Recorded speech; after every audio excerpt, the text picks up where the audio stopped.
Assalamualaikum warahmatullahi wabarakatuh. Waalaikumsalam warahmatullahi wabarakatuh. Saya Kepada Paloma Deswalan dan akhir Liga 1. Di sini saya akan mempresentasikan hasil rangkuman yang telah saya rangkum. Kajian psikolinguistik. Yang pertama, judul buku Kajian Psikolinguistik. Yang kedua, penulis Sri Suharti SHUM MPD, Wakibah Dewi Kusnah MPD, Dr. Sri Ningsih SS SHUM, Jamaluddin Siddiq MPD, Nanda Saputra MPD, Dr. Heri Kuswoyo SS MHUM, Novita Maulidia Jalal MPSI, Psikolog Putri Wulandari MPD, Dr. Ratna Susanti SS MPD, John Harrison Purba MPD. Yang ketiga, tahun terbit 2021, yang keempat, penerbit Yayasan Penerbit Muhammad Zaini. Yang kelima, kota terbit Jalan Komplek Pelajar Ijue, Desa Baru, Kecamatan Pidi, Kabupaten Pidi, Provinsi Aceh. Yang keenam, jumlah bab 10. Yang ketujuh, tebal buku 202 halaman. Bab yang pertama, konsep dasar linguistik Sri Suharti SHUM MPD. Pengertian psikolinguistik. Psikolinguistik merupakan kajian ilmu interdisipliner antar psikologi dan ilmu linguistik. Oleh karena itu, sebelum mendefinisikan apa itu psikolinguistik, terlebih dahulu akan dijelaskan apa itu psikologi dan apa itu linguistik. Yang pertama, psikologi. Psikologi berasal dari bahasa Inggris, yaitu kata psikologi. Adapun kata psikologi sendiri berasal dari bahasa Yunani, yaitu gabungan kata psi dan logos. Psi berarti jiwa, ruh atau sukma. Logos berarti ilmu. Dalam demikian, secara etimologi psikologi berarti ilmu jiwa. Berkaitan dengan psikologi, psikolinguistik lahir dipengaruhi oleh sejumlah pakar linguistik yang berminat pada bidang psikologi. Susiati, Tentriawali, dan Taufik 2020 menyebutkan beberapa pakar tersebut, antara lain yang pertama, Edward Sapir 1884 sampai 1939. Menurut Sapir, psikologi dapat memberikan dasar ilmiah yang kuat dalam pengajian bahasa. Beliau juga mengkaji hubungan bahasa atau linguistik dalam pemikiran psikologi. Dari kajian itu, beliau berkesimpulan bahwa bahasa, terutama strukturnya, merupakan unsur yang menentukan struktur pemikiran manusia. B. Von Humboldt 1797 sampai 1835. Humboldt telah mencoba mengkaji hubungan antara bahasa linguistik dalam pemikiran manusia dan psikologi. Caranya dengan membandingkan tata bahasa dari bahasa-bahasa yang berlainan dengan tabiat bangsa-bangsa penutur bahasa itu. Tampaknya Von Humboldt sangat dipengaruhi oleh aliran nasionalisme. Dia menganggap bahasa bukanlah sesuatu yang tidak siap untuk dipotong-potong dan diklasifikasikan seperti aliran empirisme. Menurut Von Humboldt, bahasa itu merupakan suatu kegiatan yang memiliki prinsip-prinsip sendiri. Yang kedua, linguistik. Linguistik disebut juga dengan ilmu bahasa karena mengambil bahasa sebagai objek kajiannya. Linguistik merupakan ilmu yang empiris. Sebagai ilmu yang empiris, kajian linguistik bertolak dari pengamatan yang objektif dan teliti terhadap gejala tutur yang berulang sama. Sebagai sebuah ilmu pengetahuan, linguistik memiliki objek kajian yaitu bahasa. Adapun bahasa sendiri merupakan fenomena yang senantiasa hadir dalam setiap aktivitas kehidupan manusia. Oleh karena itu, linguistik itu pun menjadi sangat luas di bidang kajiannya. 3. Psikolinguistik. Baik ilmu psikologi maupun ilmu linguistik merupakan dua sisi ilmu yang berbeda. Masing-masing memiliki metode dan prosedur yang berlainan. Akan tetapi, keduanya memiliki persamaan dalam hal objek materi formalnya, yaitu sama meneliti bahasa. Ilmu psikologi mengkaji fenomena atau proses berbahasa. Ilmu linguistik mengkaji struktur bahasa dari segi fonologi, morfologi, sintaksis, dan semantik. Adapun psikolinguistik berhubungan dengan informasi dari kompetensi berbahasa tersebut. Pada mulanya istilah yang digunakan untuk psikologi adalah linguistik psikologi atau psikolog linguistik, dan ada pula yang menyebutnya sebagai psikologi of language, psikologi bahasa. Kemudian sebagai hasil kerja yang lebih terarah dan sistematis, lahirlah satu ilmu baru yang kemudian sebagai psikolinguistik atau psikolinguistik. Baik, ciri-ciri psikolinguistik berdasarkan batas-batasan psikolinguistik yang telah diuraikan di atas dapat disebutkan beberapa ciri psikolinguistik antara lain. Yang pertama, psikolinguistik membahas proses hubungan antara bahasa dan otak. Dalam hal ini logika dan pikiran baik dari sisi pendengar maupun pembicara. Yang kedua, berhubungan langsung dengan proses penyandian, encoding dan pemahaman sandi, decoding. Yang ketiga, merupakan hubungan kebutuhan berekspresi dan berkomunikasi. Bab kedua, sejarah perkembangan psikolinguistik Wakibah Dwi Isuta MPD. Sejarah lahirnya psikolinguistik. Pada awal perkembangannya, psikolinguistik berawal dari pakar linguistik yang bergerak pada pakar psikologi yang bergerak dalam ilmu linguistik. Kemudian kedua pakar tersebut bersama dengan munculnya pakar psikolinguistik sebagai ilmu disiplin. Yang pertama, istilah psikologi mulai muncul dan populer pada tahun 1945 pada sebuah buku berjudul Psikolinguistik, A Survey of Three and Research Problem yang ditulis oleh Thomas A. Sebeok dan Thomas E. Osgood. Kelahiran psikolinguistik sebenarnya ditandai dengan dibukanya satu program khusus psikolinguistik pada tahun 1953 oleh R. Brown II.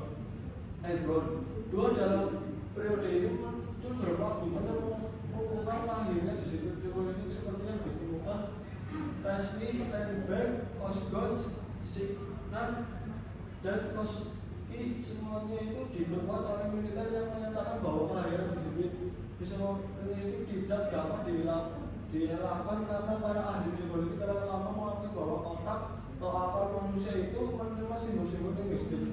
Sedangkan para ahli linguistik mengaku bahwa sejenis motor psikososial telah dapat dipastikan menggerakkan mesin tata bahasa dan leksikon. Maka dapat disimpulkan bahwa tugas utama psikolinguistik adalah menganalisis konsep psikologi yang berlaku apabila orang menggunakan kalimat-kalimat. Kerjasama psikologi dan linguistik. Kerjasama psikologi dan linguistik pertama kali berlangsung pada tahun 1860. Pada saat itu Heimann Steinthal, seorang ahli psikologi yang beralih menjadi linguis, dan Maurice Lazarus, ahli linguistik yang beralih menjadi ahli psikologi, menerbitkan jurnal Zeitschrift für Psychologie und Sprachwissenschaft, jurnal psikologi dan psikologi sosial dan linguistik. Menurut Steinthal, ilmu psikologi tidak mungkin dapat hidup tanpa ilmu linguistik. Bab 3, aliran dalam psikolinguistik. Dr. Sri Ningsih SSN Bauer. Aliran behaviorisme berasal dari kata behave yang berarti perilaku, dan isme yang berarti aliran. Aliran ini mempelajari perilaku manusia. Pada kajian psikolinguistik, aliran behaviorisme menyoroti aspek perilaku bahasa yang dapat diamati langsung oleh hubungan antara rangsangan stimulus dan reaksi respons. Perilaku bahasa efektif adalah membuat reaksi yang tepat terhadap rangsangan. Reaksi ini akan menjadi suatu tingkah laku atau kebiasaan jika reaksi tersebut dibenarkan. Sehingga asumsi dasar mengenai tingkah laku menurut aliran ini adalah bahwa tingkah laku sepenuhnya ditentukan oleh aturan, bisa diramalkan dan bisa ditentukan. Asrori 2020. B. Aliran kognitivisme. Aliran kognitivisme dikembangkan oleh John Piaget 1896 sampai 1920. Hal ini diawali dengan pengembangan teori tentang adanya pengembangan kognitif yang memandang bahwa kemampuan berpikir seorang mengalami perubahan gradual dan berurutan di mana proses mental menjadi semakin kompleks. Menurut aliran ini, bahasa bukan suatu ciri alamiah yang terpisah, melainkan salah satu di antara beberapa kemampuan yang berasal dari kematangan kognitif.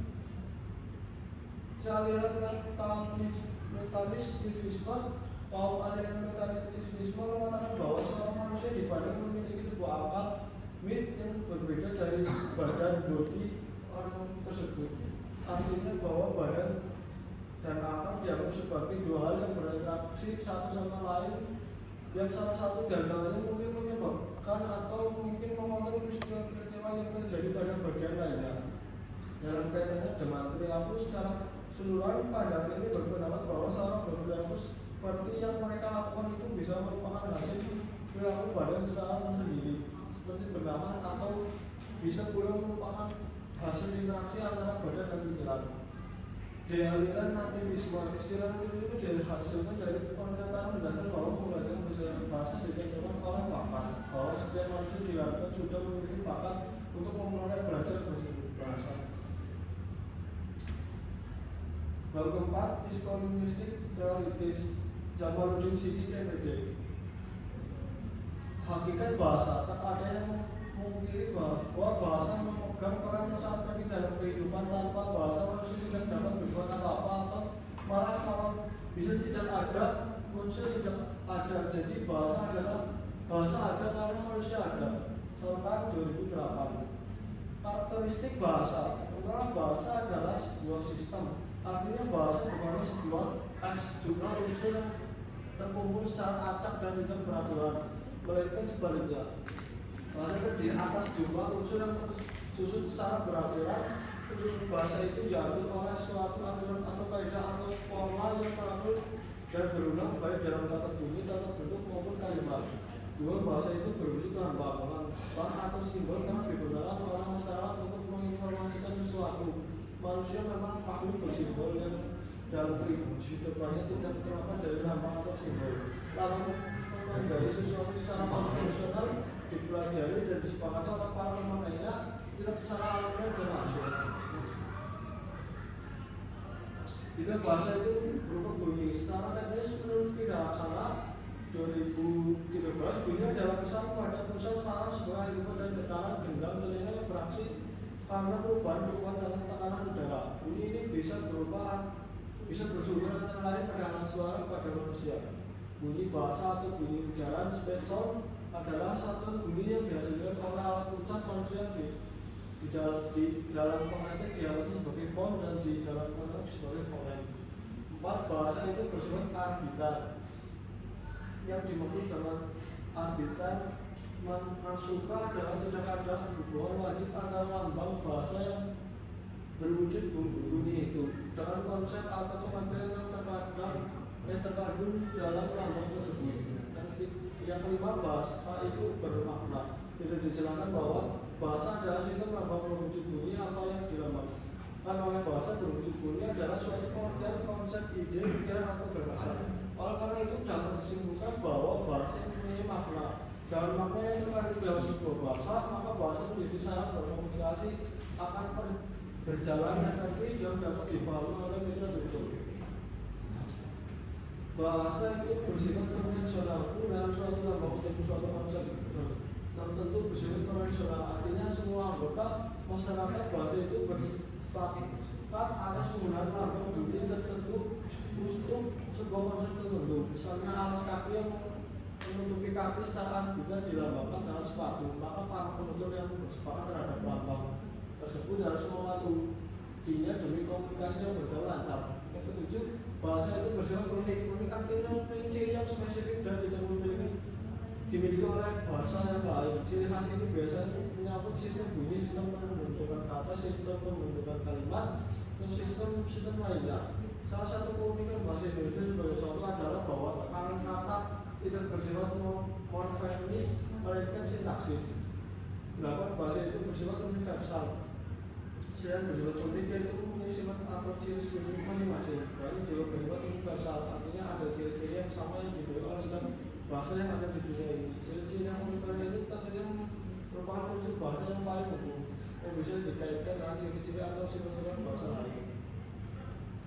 Bahasa itu bersifat produktif.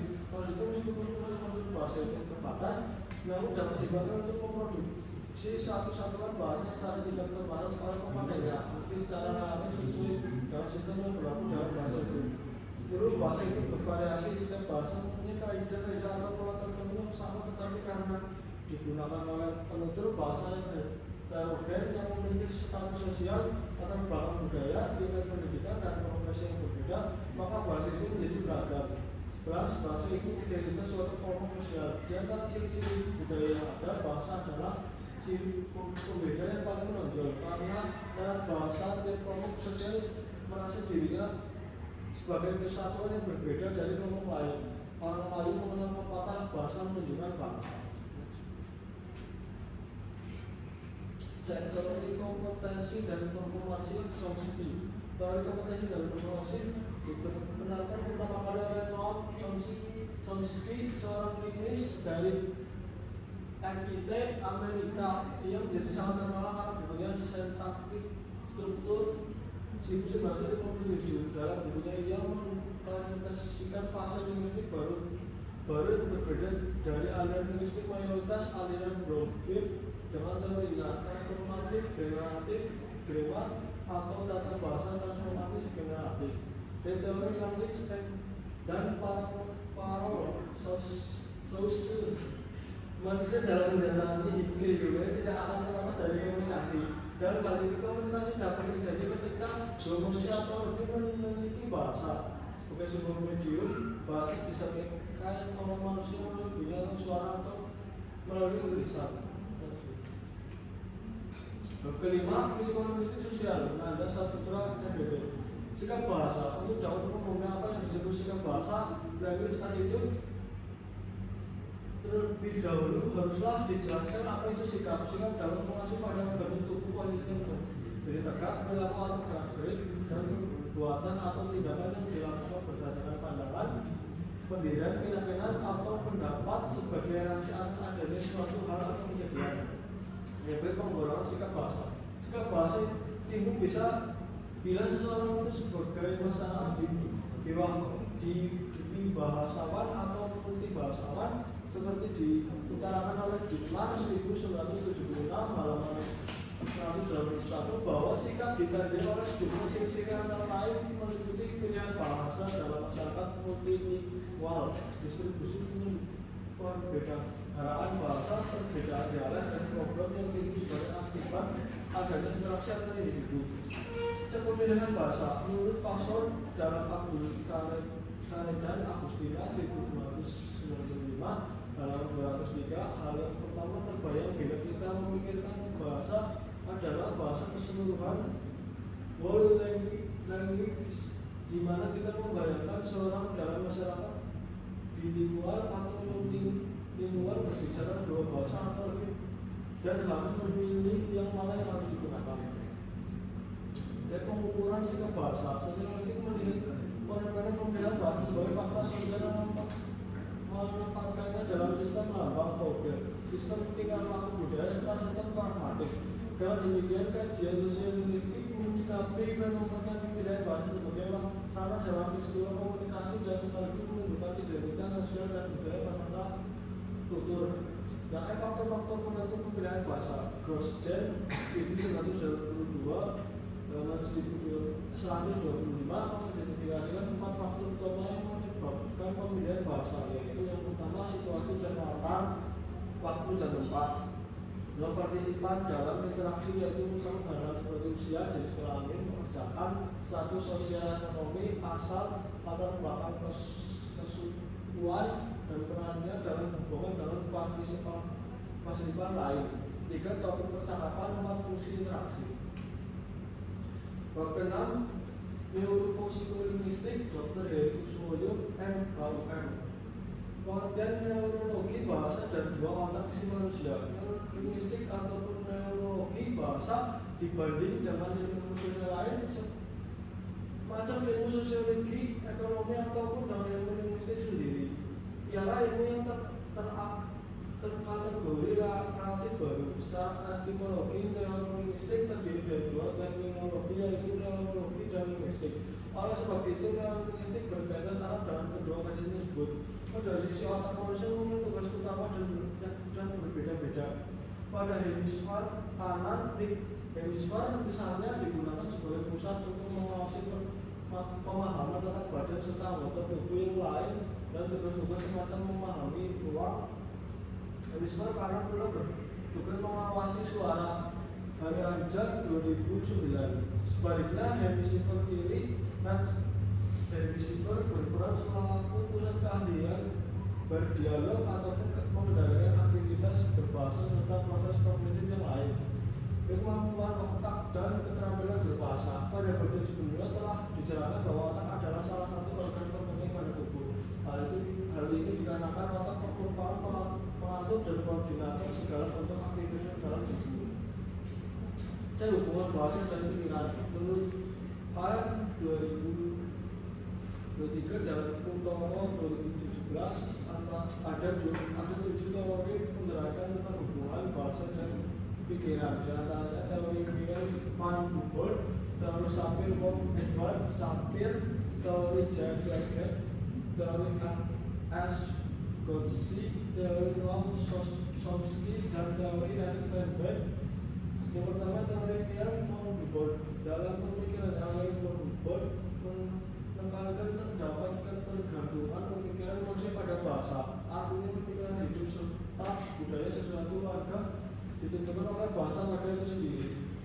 Yang kedua teori Sapir von Edward Sapir. Sapir von Edward Sapir mempunyai pendapat yang hampir sama dengan Van Humboldt. Ia adalah seorang ilmuwan Amerika. Sapir berkata bahwa orang-orang di dunia ini hidup berdasarkan balas kasih bahasa mereka.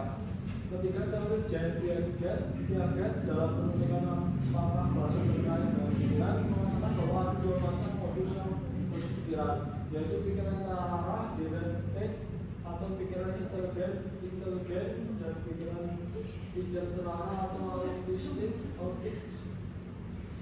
Jono 2018. Yang keempat teori atas Vygotsky percaya bahwa ada tahap perkembangan bicara sebelum berpikir dan tahap perkembangan berpikir sebelum berpikir. Yang kelima teori Noam Chomsky mencoba mengembangkan ide tentang bahasa teori dan kesadaran klasik. Memang teori ini dapat disimpulkan tidak hanya karena mengungkapkan kombinasi bahasa melalui pemikiran, tapi juga karena Chomsky sendiri berpendapat bahwa institusi bahasa membuka kemungkinan yang baik untuk mempelajari proses kemajuan. Dalam teori Eric Feigenbaum membahas pertanyaan tentang hubungan antara bahasa dan pemikiran dan menunjukkan apa yang dia sebut teori keterampilan bahasa terbentuk. Menurutnya ada banyak bukti bahwa manusia mewarisi warisan biologis terpenting seperti kemampuan berkomunikasi dalam bahasa khusus manusia dan tidak terkait dengan penggunaan kesadaran dan logika. Yang ini teori Brunner berkenan menggunakan program hubungan bahasa serta berpikir. Brunner memperkenalkan teori yang disebut teori instrumentalisme. Berdasarkan teori ini bahasa artinya indera diinset buat mengembangkan serta menggunakan pemikiran itu. Karena istilah lain bahasa bisa membantu pemikiran manusia agar bisa berpikir sistematis. Dari kejiwaan pemikiran bahasa Indonesia bahasa dan sudah menarik perhatian sebagai proses psikofisiologis di mana pesan pikiran, perasaan, keinginan, pengalaman deskripsikan dalam tulisan menggunakan simbol grafis dalam demikian secara logis terdiri dari kata-kata, kalimat, paragraf, dan pidato. Motivasi berbahasa dan gaya berbahasa. Semua orang ini mengatakan sesuatu implisit, deskripsikan dengan cara yang berbeda dan dengan cara yang berbeda. Bahasa adalah salah satu indera untuk mengungkapkan sesuatu. Motivasi adalah upaya untuk menggunakan mimpi tergelap Anda untuk membantu Anda mencapai tujuan, memulai bertindak secara efektif dan menghindari kegagalan. Orang itu memiliki penuh dengan kreativitas melakukan yang terbaik untuk mencapai tujuan mereka. Sementara untuk mampu berbahasa diperlukan kemampuan pemahaman persepsi dan kemampuan produksi ekspresi. Implikasinya ialah daerah broca dan harus berfungsi perusahaan pada kedua daerah tersebut dan sekitarnya akan menghasilkan gangguan berbahasa yang disebut lupa bahasa atau afasia. Afasia merupakan gangguan komunikasi yang disebabkan oleh kerusakan pada bagian otak yang mengambil bahasa biasanya di hemisfer serbik kiri otak, yaitu otak yang lebih dominan. Ketujuh, psikolinguistik perkembangan. Novita Maulidia Jalal, SPSI, MPSI, psikolog.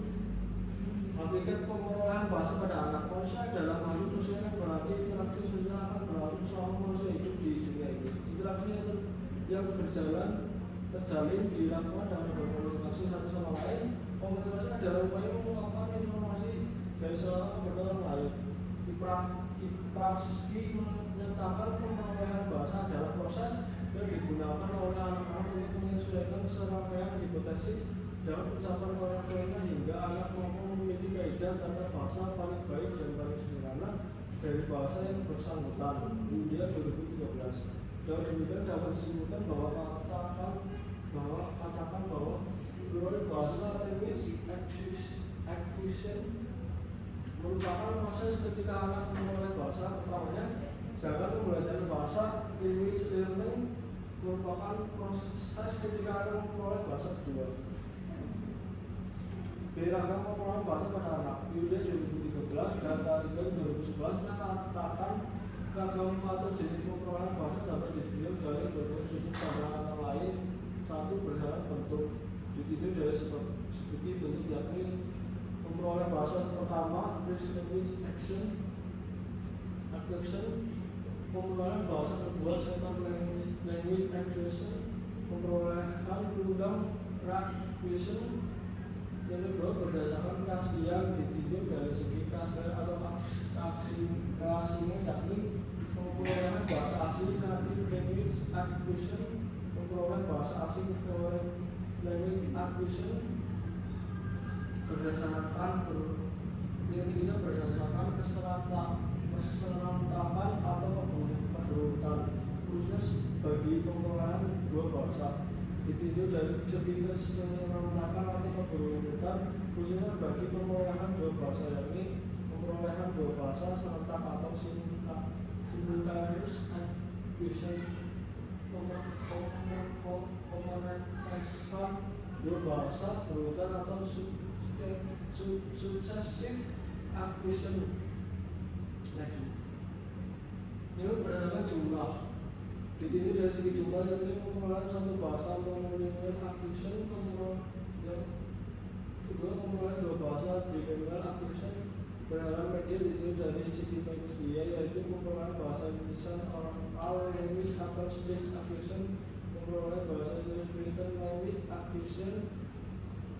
Serta lagi pemerolehan bahasa anak.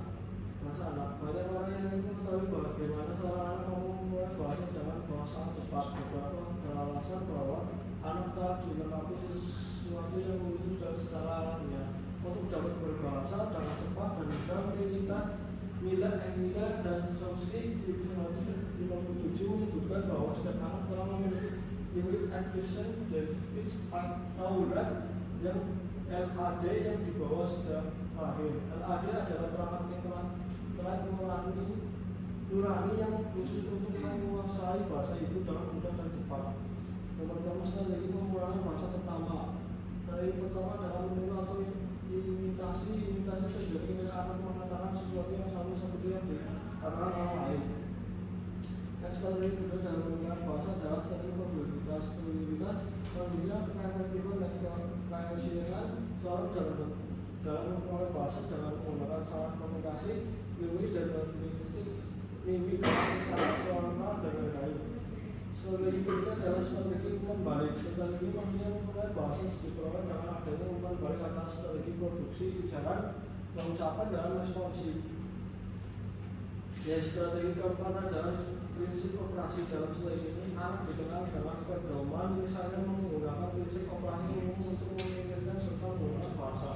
Dua strategi menggunakan bahasa kedua terdapat perbedaan dalam menggunakan bahasa pertama dan bahasa kedua pada anak. Sedangkan hati tanpa tahu menyatakan proses dari belajar bahasa kedua terdapat ciri-ciri sebagai berikut. Belajar bahasa disengaja contoh salah satu mata pelajaran di sekolah adalah bahasa Jerman, sehingga anak memulai bahasa Jerman itu sebagai bahasa kedua. Langsung setelah pelajaran berada di sekolah, ada orang yang mengorganisasikannya, yakni guru dan sekolah. Motivasi anak untuk mempelajarinya tidak supaya mempelajari bahasa pertama. Lingkungan sekolah sangat menentukan hal tersebut dapat dilihat dari materi pembelajaran tambahan maupun saran dan menambah pengembangan bahasa pada anak. Anak tidak mempunyai banyak waktu untuk memperhatikan bahasa yang dipelajari. Dia waktu belajar terbatas. Hal bahasa pertama mempengaruhi proses belajar bahasa kedua. Di umur kritis mempelajari bahasa kedua kadang-kadang lewat sehingga proses belajar bahasa kedua berlaku lama. Jadi disediakan alat baru belajar.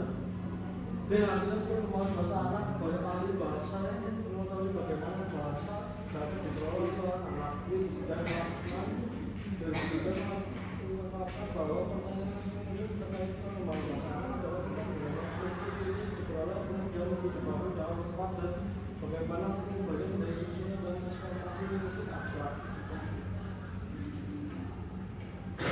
Tahap perkembangan bahasa anak karakteristiknya secara umum oleh pola yang muncul. Analisan 2004 sebagai berikut. Yang pertama menangis, yang kedua gurgling, yang ketiga tertawa dengan mulut tertutup, 4 tertawa dengan suara keras, 5 lokalisasi, 6 bercakap, 7 obrolan ekspresif, suara seperti percakapan yang nyata tetapi tidak dapat dibedakan, 8 mengulangi perkataan ketika dibujuk, membagi dalam suatu kata,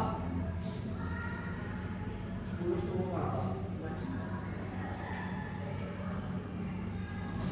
Obrolan psikologistik pendidikan. Putri Wulan dari DPD peranan bahasa dalam pelajaran membaca. Bahasa memiliki peran yang sangat penting dalam berbagai kehidupan manusia. Tentu kita memahami bahwa bahasa hanya sebagai sarana untuk memahami tujuan orang lain, baik dalam komunikasi, dalam pengembangan ilmu pengetahuan dan kebudayaan dan banyak lagi.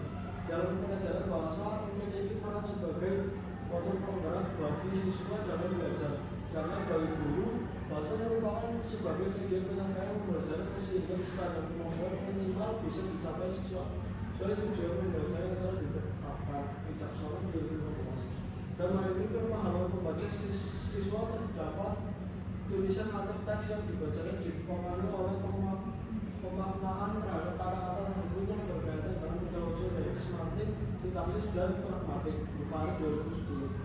Pengajaran keterampilan berbahasa. Pengajaran berbahasa di sekolah dididik melahirkan generasi mampu berkomunikasi dengan baik, baik secara lisan maupun tulisan. Untuk mencapai tujuan tersebut, siswa harus memiliki keterampilan dalam berbahasa Indonesia. Kemudian telah dijelaskan di awal bahasa pengajaran kemahiran keterampilan berbahasa di sekolah menekankan pada 4 aspek yaitu menyimak, berbicara, membaca, dan menulis. Peningkatan kemampuan berbahasa. Peningkatan kemampuan berbahasa dapat dipaparkan dalam satu yang lebih rinci di bawah ini. Keterampilan menyimak pembelajaran di sekolah tentu diharapkan dapat berimplikasi pada peningkatan kemampuan untuk siswa. Melalui pembelajaran menyimak diharapkan dari siswa dapat menjadi lebih peka, tajam, dan mendalam dengan tingkat kecepatan yang baik. 2. Keterampilan berbicara. Keterampilan berbicara sebagai salah satu penunjang kemampuan komunikatif tentu harus ditingkatkan. Secara umum kegiatan pembelajaran berbicara di sekolah seperti mendramatisasi drama, puisi, dan berpidato dapat dijadikan salah satu upaya untuk meningkatkan kemampuan berbicara siswa. Ketiga, keterampilan membaca. Untuk meningkatkan keterampilan yang dibutuhkan siswa saat membaca ada beberapa usaha yang dapat dilakukan dalam memiliki motivasi membantu siswa antara lain. A. Mendorong siswa untuk mengenal kata-kata bersinkronis dan berpengalaman. B. Membantu siswa dalam penerapan dan penguasaan kata beribuan baik pelawalan sisiapan maupun akhiran. C. Membimbing siswa untuk memahami makna sebelum kata dan sebagainya dalam latihan sepenuhnya. Keterampilan menulis seperti yang telah dijabarkan pada sebelumnya. Peningkatan kemampuan menulis siswa dapat dilakukan salah satunya dengan menggunakan strategi proses menulis dalam pembelajaran. Menulis strategi ini diharapkan dapat mengembangkan kemampuan menulis siswa sekaligus menumbuhkan dan mempertajam daya kognisi siswa. Langkah-langkah strategi ini dapat diserahkan berikut ini. Mulai 2016 perangan menulis, penyusunan, revisi, pengeditan, kompilasi, dan psikolinguistik dalam pembelajaran bahasa. Pembelajaran bahasa dapat dikatakan mencakup 2 hal yaitu bahasa dan kegiatan berbahasa. Kegiatan berbahasa yang dilakukan siswa pada dasarnya berlangsung secara psikologis dan mentalistik berarti kegiatan berbahasa harus sesuai dengan kaidah atau aturan berbahasa itu sendiri. Dalam mentalistik berkaitan bahwa kegiatan berbahasa menunjukkan bahwa dalam kegiatan mental dalam hal ini kegiatan belajar bahasa harus membahaskan ilmu linguistik dan psikologi yang kita kenal sebagai psikologistik Wahyudi dan Rida 2017. Selain itu dengan memahami psikologistik guru dapat melihat, menelaah dan menganalisis proses yang terjadi dalam diri siswa ketika belajar bahasa sehingga bila dalam prosesnya terjadi sebuah kesalahan guru dapat mengamatinya melalui ilmu psikologi dalam tiga ranah yaitu psikologi dan afektif. Bab 9 psikologistik eksperimental. Dokter Mas Susati SMD. Definisi analisis kesalahan bahasa dan jenis kesalahannya. Setiap orang yang sedang belajar bahasa dua pasti mengalami kesalahan dari proses pembelajarannya. Hal ini sesuai dengan pendapat Pranowo yang mengatakan bahwa bahasa antara merupakan bahasa yang dihasilkan oleh seorang yang sedang dalam penguasaan bahasa kedua. Ciri-ciri utama bahasa antara interlinguis adalah adanya penyimpangan tersebut lahir dalam bentuk kesalahan error berbahasa. Kesalahan ini bersifat sistematis dan terjadi pada setiap orang yang berusaha menguasai bahasa kedua. Pranowo 2012. Beberapa analisis kesalahan berbahasa. Analisis kesalahan berbahasa sering disebut analisis kesalahan error analisis. Analisis kesalahan adalah analisis terhadap kesalahan berbahasa secara keseluruhan pembelajaran. Batasan yang diajukan Brown mencakup baik kesalahan-kesalahan yang dilakukan oleh pembelajar bahasa asing atau bahasa kedua maupun pembelajar bahasa pada umumnya. Batasan ini sejalan dengan pendapat Kode 1921/18 bahwa analisis kesalahan tidak hanya dapat diaplikasikan terhadap kesalahan berbahasa para pembelajar dengan kedua, tetapi juga kesalahan berbahasa para pembelajar bahasa pertama. Dan kemudian bahasa prasetif pragmatik merupakan salah satu bidang ilmu yang mempunyai peranan cukup penting di dalam komunikasi dan memahami dan menguasai pragmatik. Seseorang menguasai fungsi-fungsi yang berkaitan dengan struktur formal atau mendapatkan sebuah bahasa itu berfungsi di dalam bidang komunikasi. Dan kesantunan berbahasa dalam komunikasi pragmatik. Santunan berbahasa merupakan salah satu kajian dari ilmu pragmatik. Jika membahas mengenai santunan dan berbahasa berarti bila berbicara pragmatik bahasa merupakan sebenarnya merupakan seseorang. Bahkan bahasa merupakan sebenarnya kepribadian bangsa. Artinya menurut bahasa yang merupakan seorang atau suatu bangsa dapat diketahui kepribadiannya. Bab ke-10 psikologi terapan. John Henderson Purba MD. Hakikat psikologi bahasa. Dalam setiap perjalanan hidup manusia bahasa menjadi alat umum dan merupakan bagian yang tidak dapat dipisahkan agar manusia dapat saling berinteraksi untuk melalui satu dengan yang lainnya. Dalam proses tumbuhnya suatu bangsa, diawali dalam pengembangan pola pikir manusia itu sendiri. Sehingga dalam pengembangan pola pikir tersebut dipengaruhi juga oleh keadaan lingkungan dan perasaan atau jiwa manusia. Kedibahasaan terdiri dari dua kata dasar yaitu dui dan bahasa. Artinya ada dua bahasa yang digunakan oleh suatu individu atau komunitas. Dalam istilah lain kedibahasaan disebut juga dalam bilingualisme. Istilah ini digunakan karena ada pemilik bahasa yang menggunakan dua bahasa secara bergantian dalam kehidupan sehari-hari. Kemampuan dalam menggunakan dua bahasa tersebut dapat memiliki tingkat kelahiran yang sama.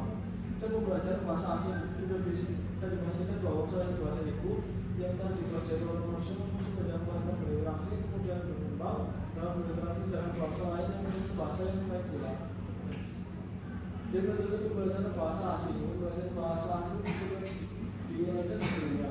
Memiliki metode atau cara yang tepat dalam memahaminya.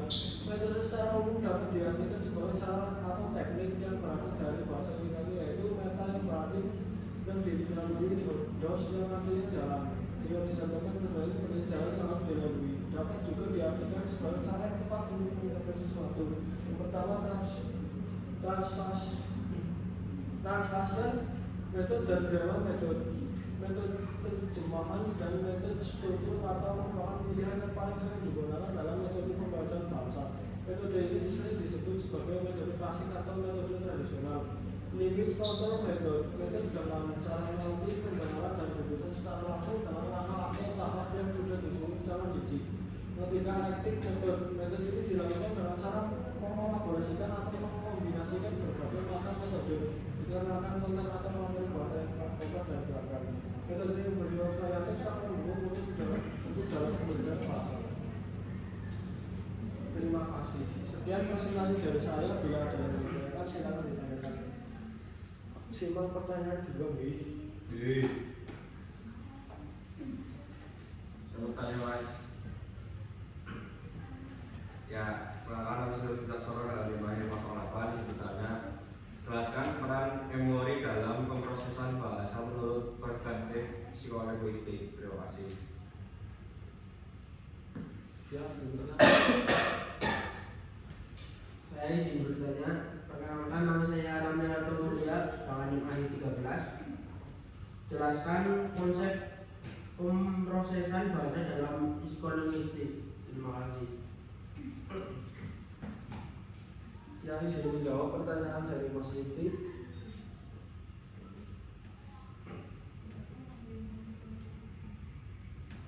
Pertanyaannya hanya itu, jelaskan konsep pemrosesan bahasa dalam psikolinguistik. Pemrosesan bahasa dalam psikolinguistik adalah studi tentang bagaimana manusia memproses, memahami, dan menghasilkan bahasa. Studi tentang pemrosesan bahasa dalam psikolinguistik membantu memahami kompleksitas bagaimana manusia menggunakan, memahami, dan menghasilkan bahasa serta interaksi antara proses kognitif dan bahasa. Terima kasih. Ya, makasih.